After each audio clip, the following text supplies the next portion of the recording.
ఈ గ్రామ దేవతలు గ్రామాన కొలువై ఉన్నప్పుడు వీరికి రక్షణగా ఎవరుంటారు అని పార్వతీదేవి అనగా, అప్పుడు శివుడు తన ఘనత నుండి ఉద్భవించినటువంటి వ్యక్తిని పోతురాజుగా ఈ గ్రామ దేవతలకు సోదరుడుగా ఉండాలని ఆజ్ఞాపిస్తాడు. అలా మనకి ఈ భూలోకంలోకి వచ్చిన వాడే ఈ పోతరాజు. ఎప్పుడూ ఈ గ్రామ దేవతలైనటువంటి కన్యలకు రక్షణగా వారిని వెన్నంటి ఉంటాడు.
ఇలా గ్రామాల్లో పెద్దలకు పిల్లలకు ఎలాంటి చీడపీడలు ఆశించకుండా దుష్టశక్తుల బారి నుండి గ్రామాలను రక్షిస్తూ కాపాడుతూ గ్రామదేవతలుగా పూజలు అందుకుంటున్నారు ఈ గ్రామదేవతలు. మరియు పచ్చికుండలో బోనాన్ని వండి ఆ పసుపు అన్నాన్ని అమ్మవారికి నైవేద్యంగా సమర్పిస్తారు. ఆ పసుపు అన్నాన్ని బోనాన్ని వేపాకు తోరణాలతో పసుపు కుంకుమలతో అలంకరిస్తారు. మరి ఆ బోనాన్ని గ్రామదేవతలకు సమర్పించేటప్పుడు డప్పు చప్పుళ్లతో, పోతరాజుల విన్యాసాలతో, శివశక్తుల నృత్యాలతో ఊరేగింపుగా బోనాన్ని చీరసారలతో ఆ గ్రామదేవతలకు ఎంతో భక్తి శ్రద్ధలతో సమర్పిస్తారు. చల్లంగా తోడు తల్లి మా ప్రజలందరినీ అంటూ వేడుకుంటూ ఆ గ్రామదేవతలకు నైవేద్యాన్ని సమర్పిస్తూ ఉంటారు. ఆ సమయంలో శివశక్తుల నృత్యాలు ఏ విధంగా ఉంటాయంటే,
శివసత్తులు అమ్మవార్లను పూజిస్తూ ఉంటే ఆ అమ్మవారు ఆ శివసత్తుల మీదికి పూనకాలు వస్తూ ఉంటాయి.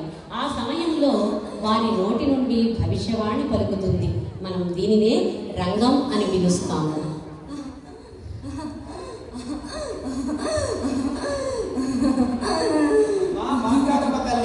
శాంతించు తల్లి, శాంతించు. ఒకసారి మా భవిష్యత్తు ఎలా ఉంటుందో తెలివి తల్లి. చెప్తాను బిడ్డ, వినండిర బిడ్డ.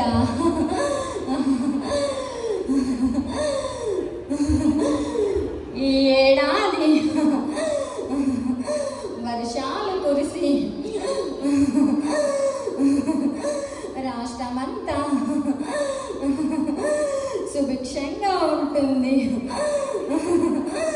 ప్రజలంతా సుఖ సంతోషాలతో వర్ధిల్లుతారు రా బాలక. మా అమ్మోరు తల్లి, శాంతించు, శాంతించు. ఆ విద్యార్థుల భవిష్యత్తు ఎలా ఉంటుందో చెప్పు తల్లి. కష్టపడిన విద్యార్థి భవిత బంగారు భయం అవుతుందిరా బిడ్డ. అమ్మా పోలేరమ్మ తల్లి, శాంతించు తల్లి, శాంతించు. శాంతించి మా ప్రధానాచార్య భవిష్యత్తు గురించి తెలివి తల్లి. మీ ప్రధానాచార్యులు క్రమశిక్షణకు మారు పేరురా. నిరంతర శ్రమతో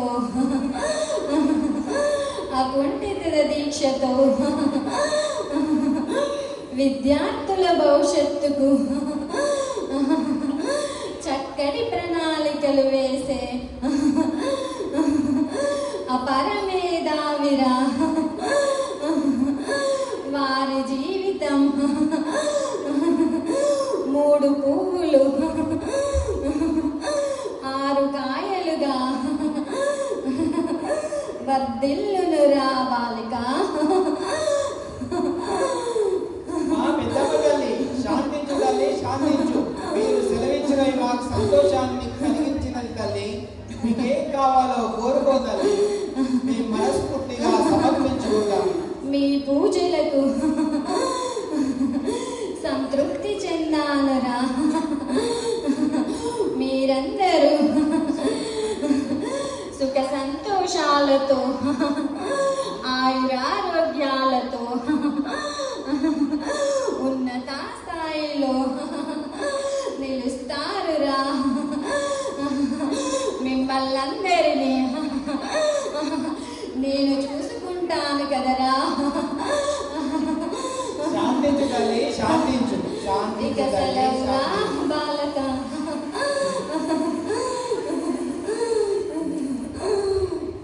దేవతలని ఈ విధంగా ఒంటి మీదకి పూని ఆ పూనకాలలో భవిష్యవాణిని పలికిన తర్వాత ఆ గ్రామ దేవతలు ఎంతో సంతృప్తి చెందుతారు మనం సమర్పించినటువంటి బోనంతో. ఆ ఆనందంలో తన్మయత్వంలో గ్రామ దేవతలు సైతం నృత్యాలు చేస్తూ ఉంటారు.